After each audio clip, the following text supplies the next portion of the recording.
Hey there, I'm Jennifer Veller, productivity coach and your host of the Child Free Biz Cafe, the podcast where child free entrepreneurs redefine success on their terms. In each episode, I sit down with an inspiring business owner or creator, exploring their unique journeys, challenges, triumphs, and lessons learned. Passionate about the incredible fulfillment of the child free lifestyle, we'll chat over your favorite coffee or tea in our virtual cafe. From entrepreneurs to artists, we cover secrets to success, share practical tips, and celebrate diverse paths in the child free life. So get ready for insightful conversations and powerful stories in a community that embraces their child free life. This is the Child Free Biz Cafe, where fulfillment and happiness meets entrepreneurship. Today, I'm talking with Ambila Nath, child free award winning certified coach and magazine editor, serial entrepreneur, spiritual leader, international speaker, and an avid follower of her passions. Hi, Ambila. Thank you so much for being here today. Thank you so much for having me. It's an honor. Yeah, so just tell us about yourself. I'm, as you said, spiritual business coach and all of the other labels that you read out. I help people to open up to their intuition and then use that as a guidance to grow a business. But of course, you can use that for any area of your life. Mm-hmm. And people know this by manifesting. Yeah, so I help people with manifesting their wonderful business. That's awesome. I've been seeing people talk about manifesting online and it hasn't really resonated. But after we talked, I like your version of how you go about it. So I'm really excited to dive into that a lot more today. Wonderful. Me too.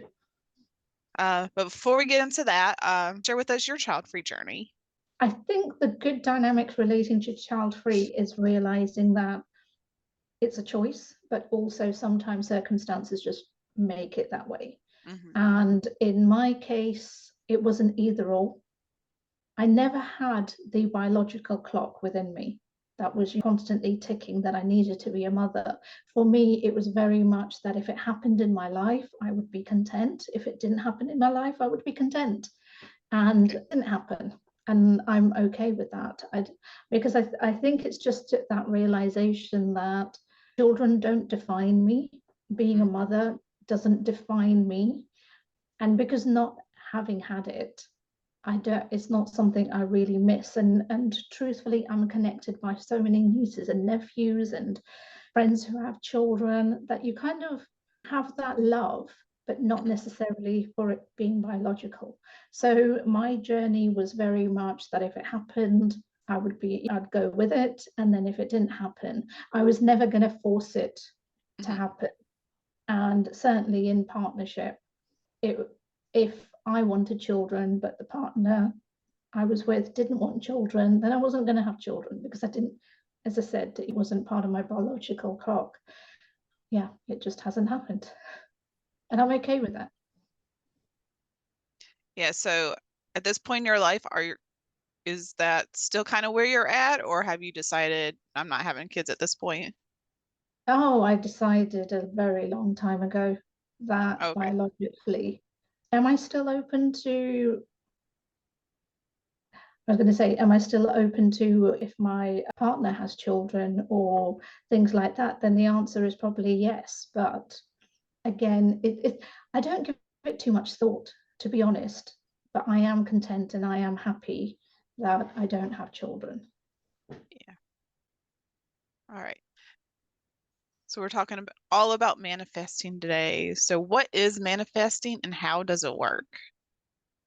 Well, actually, I think a lot of people know what manifesting is in a very loose law of attraction kind of way. But in essence, manifesting is getting what you want or desire with the least amount of effort. And it's very much following your intuition when you're aiming for something to manifest rather than your logical head. So hence why being a spiritual business coach, one thing I didn't actually emphasize was that I'm a tarot reader and energy healer. And both of those modems I use within manifesting, within helping people with their business, because it's all about teaching them the skills to tap into the energy, your intuition, that inner guidance that we all have, and using that to propel. And that's basically what manifesting is. But there's a, and we will go into details later, but there is a lot more involved in it. Yeah. Yeah, because a lot of the things I tend to see online is I understand the whole thoughts becomes things, but it's the way they talk about it and the way you actually go about it are two different things. So yeah, I'm really excited to go into that more because So now I'm going to turn into the interviewer. So when you say about thoughts become things, what is your understanding of that? Because this will be helpful for the people listening and then me explaining. I guess it's partially positive vibes, but I understand that we can't be positive all the time. We have to acknowledge we're human, we have feelings, we gotta be in those feelings. But for me, it's feel the feels and get into solution mode and taking action. Like action is a big piece of it for me. Yeah. Because you like pray and hope, as they say, kind of thing. Exactly. I think it's more than just thinking about it. Because I've noticed that when people are negative, or whenever I had been in a really tough spot and my thoughts have been negative, they'll start to spiral out and then tend to look for things, and things keep happening that are negative. But if you try to find, like, we'll talk about this more in some of the other questions, like finding the silver linings and trying to find the good in everything, then we'll start to see that more. Yeah. And that is the general, I think, understanding, but with a lot of gaps that people have with regards to how it actually works. Yeah, that's the thing I don't see much online is they don't explain like the whole picture of like, I mean, I guess that's why what they actually teach you when you work with them. It would just be nice to like understand it more and realize you don't just think it and it happens. There's a lot more to it than that. There is a lot more to manifesting, and you are right that even I myself as a coach will not give every single thing out, because then we're literally giving everything for free. So there's always hidden gems that we're not revealing. But you are right that it's frustrating for somebody. But the flip side of it is that if it's frustrating enough, then invest in yourself. Right. You know, find that solution. Because manifesting didn't come easy to me. Even though I had my spiritual journey and everything else, it wasn't something that just went, oh yeah, great, click, it's there, and off I am manifesting everything. All of those hidden gems I had to learn myself, and it was literally like a jigsaw puzzle, because I'd listen to what one coach was saying and then what the other was saying and then my own experiences, and then you're deciphering messages, and then and then I started following my own intuition and the guidance I was getting, which I call downloads, and creating that picture of how this actually works. And then completely and utterly understanding that whether it's on a logical cast or whether it's on a spiritual based podcast, but everybody will have heard where a coach is saying, don't just listen to me apply what I'm saying. Don't just listen to it and make notes and then go home and think you've done your job. Use the information. Yeah. Manifesting is exactly the same. Yes, there's a spiritual element, which is about your beliefs and stuff, but then there's the logical element, which is that you have to take action. And without that nothing is going to be happening. Absolutely. Yeah. So I've personally tried manifesting, but it has felt so forced. So what is going on there? Explain when you mean it's been forced. Have you been forcing it, or what is forced? I guess because I don't know how to do it properly. I do what I think it is, and then like okay, so in general, if I try to force something to happen that I want to happen, that is whether it's in my control or not, if I try to force it, it doesn't happen, especially not right away. But if I kind of let go and try not to have any expectation, things just happen, kind of like this podcast. Like, I just put it out there. I didn't expect anything of it, and here we are. It's been amazing, and I just went with it. So I've definitely have seen and felt when it actually happens, but it's been hard to like being in, if you get in survival mode, let's say, it's more likely to be forced in survival mode. So it's hard to get out of survival mode to be able to let go, kind of thing. Human conditioning from eons has been about focusing and putting our priorities and attention onto lack and things not working. There's no right or wrong about it. It's the era we've come from. We've come from a very wartime grandparents' struggles and that mindset kind of getting followed on. The whole industry of personal development is probably about 30 plus years old, where it's become mainstream, maybe less, actually 20, since it's become mainstream. And the next generation are embracing it, whereas generation before, my parents, elder siblings and stuff, are still kind of adjusting but struggling to it, because all of this information wasn't available to us. Right. So, but the mindset of the lack still gets carried forward, because we focus on our failures, we focus on what's we're not achieving yet. Even on a day-to-day basis, we have a to-do list, and then if it's not ticked, then we're a failure.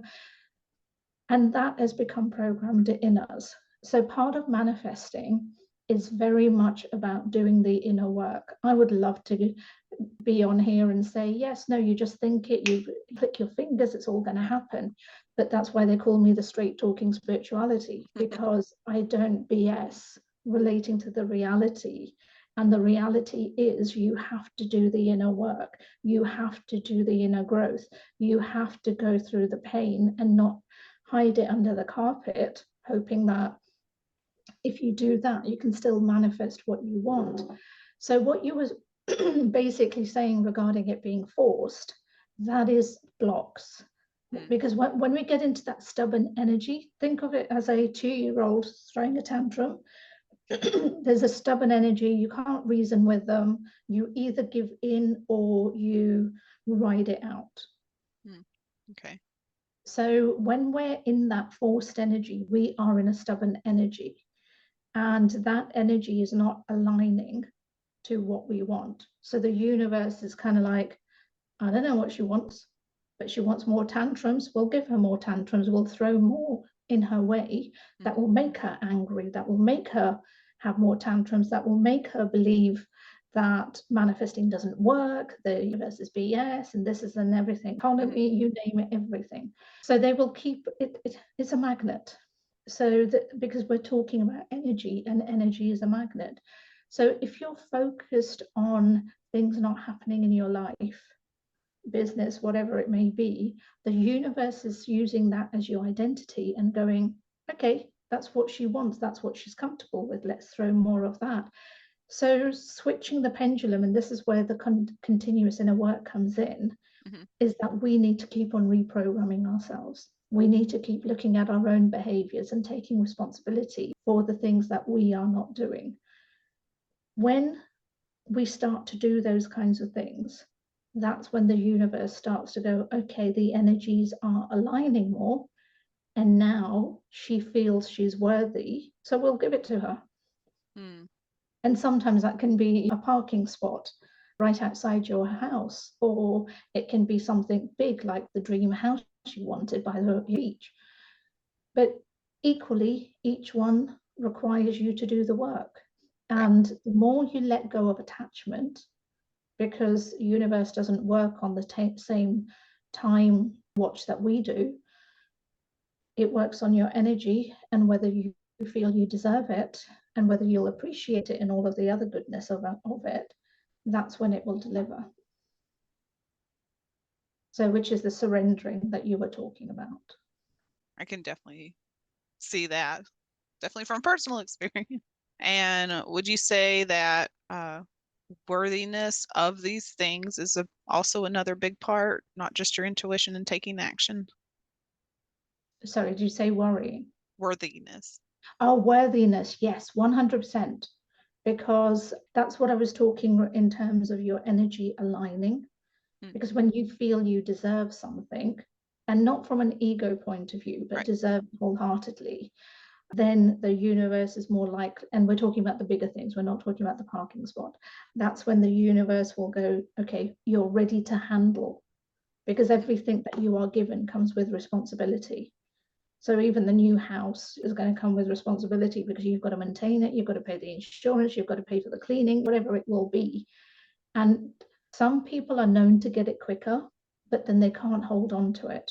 Okay. The prime example is a lot of the lottery winners.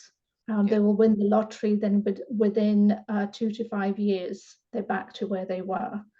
And that is because they haven't learnt the skills on how to manage money and how to create more wealth from money. And it's the same with manifesting, that you can get it sooner, but if you lose it, then that's the universe saying to you, you weren't ready to handle the full responsibility. And now you have more lessons to learn. Okay, that makes sense. I'll just pick up a point from something you said right at the beginning, which is about thoughts become things. Yes and no. Thoughts do become things when you are constantly, it's like the magnet we were talking about, the negatives and the positives. The more you're focused on the things not going right in your life, the more you're going to be getting that.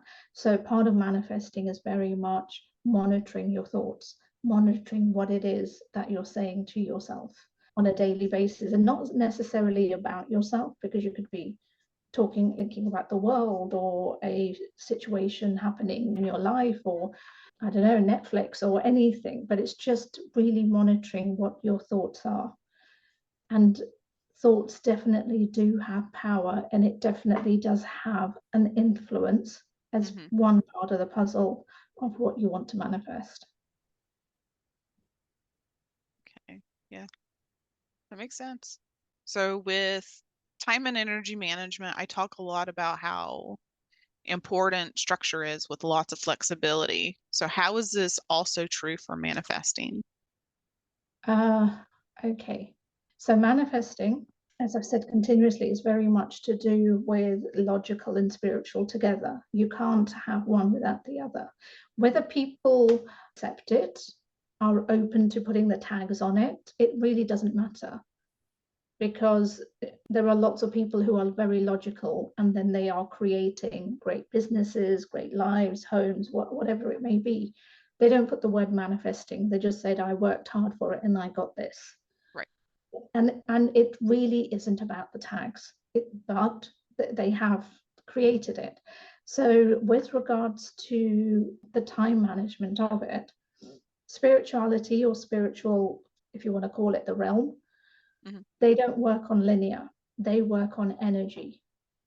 We humans work on linear. We've got our watches, we've got our time, we know day, night, everything. And time management, when it comes to manifesting, is very much about having your logical plan. And I'm going to talk about business example, but you can also put it onto your personal. So having your, say, 12-month plan of where you want your business to grow, what you want to be doing, creating within that, but then you break it down into manageable chunks. And you have to have that, and you have to have the structure in the sense of, from your 12-month, what you want to do every quarter, then from every quarter, what you want to do every month, then from that every week to every day, so that you have a structure, what you're going to be doing in order to get to that end goal in December. And as you're taking that action, you're then also monitoring, doing all of the inner work, because life happens. We have a wonderful structure in place, but nobody's going to tell you that, okay, in June, something's going to happen, and then you've got to deal with it. And then that might mean 3 months out of your structure is gone because you're dealing with something else or diverted. So that's where the flexibility comes in, because as human beings, we also need to be flexible, and we are. Yes. Because when an emergency happens, then you do drop everything and you do deal with what needs to be, dealt with. That becomes a priority. So it's very much having priorities of what's important, because when you have something a priority, then the energy intention is behind it. You've already given it that importance, and all of the excuses that you might have made before. I remember when I was studying or rather before I committed to becoming a certified coach, how I already had a I worked as an employee, very business job, very busy, international travel, all of that kind of thing. And I was like, how on earth am I going to take on this commitment? I barely have time to sleep. But then as soon as I made it a priority that no, I want to be the certified coach because it's going to help me in my life and what I want to do, then all of a sudden everything else cleared up. I found ways of fitting it into my schedule. All of the things that I thought were priority all of a sudden weren't priority. And this is how the time management works. So you have the structure, which we absolutely need, because you need to have that vision and timeline of what it is that you're working towards and the clarity. But where the energy element comes into it is that you need to have that flexibility and flow. I know what I want to do within this year. I know what I want to be doing within my quarters as well. But because of my intuition and energy, I have so many signals being sent to me every day. And I'm talking about opportunities that if it feels right, then I'm like, oh, I hadn't expected that. Let's take it. And then that might tweak the timeline a little bit, but I'm okay with that. Right. So with manifesting, it's very much about have a structure in place, know what your vision is, have the clarity with regards to that, because manifesting requires it. Have some timelines we do in any structure towards something, but then have the flexibility, because the flexibility element is that the attachment that we're letting go of. Mm-hmm. Because what we are always attached to when. It's kind of like putting the Amazon order in and then going, they said, Amazon always gives you a time frame. It never gives you a committed date. Right. And we're okay with that. Whereas when we're looking at manifesting something, I want my new car, we've set a date. 20th of April, 2024, I want my new car. And then you get stressed and then you get hung up. And then all of a sudden the dealership says, oh, sorry, you can't have it till June. And you're like, oh my God, my timeline. This is because it's your own expectations. Right. You wanted it for yourself. So you've set yourself an expectation that it's got to happen then. You've set yourself all that stress, worry, everything. And then all of a sudden the universe goes, no, I don't like that energy. Let's move the date. But as soon as you go, oh, well, there's nothing I can do about it. I'll just have to wait until June. You might get the phone call going, oh, well, actually, we found you a better one. You can have at the end of April. Yeah. And, all of a sudden the timelines move. So the time management is very much have your structure, have the goals in place, have the clarity of what it is that you're creating. And then as you're going along the journey, have the flexibility of allowing your intuition to guide you in bringing in much more than you had anticipated or hoped for. It's a work in progress. Yes. As human beings, we are conditioned. Even I'm conditioned. I'm learning every day. As you level up in your learning, so does all the resistance and everything else that you're facing. So I never ever say that, yes, I am an expert, but I'm an expert to a certain point who's constantly growing. Right. I'm never the be all or end all of testing. I don't even empress or something ridiculous, because we're always learning and growing. Right. And it's important to know that. So always be kind to yourself. That's so good. So how has being child-free improved your freedom, resources, and business?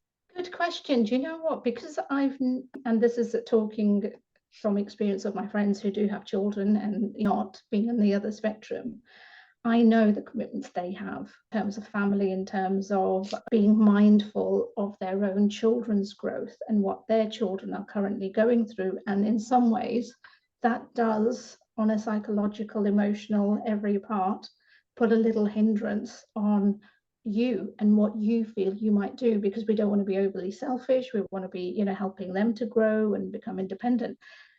So seeing their struggles, and it's not struggles, it's just normal life, seeing that And knowing that I don't have that has meant that I'm able to fully be selfish in a good way, not in an egotistical way, because I don't have that responsibility of helping somebody else. I don't put my nieces and nephews into that bracket because they call me when they need me, but it's not 24/7 like being a parent.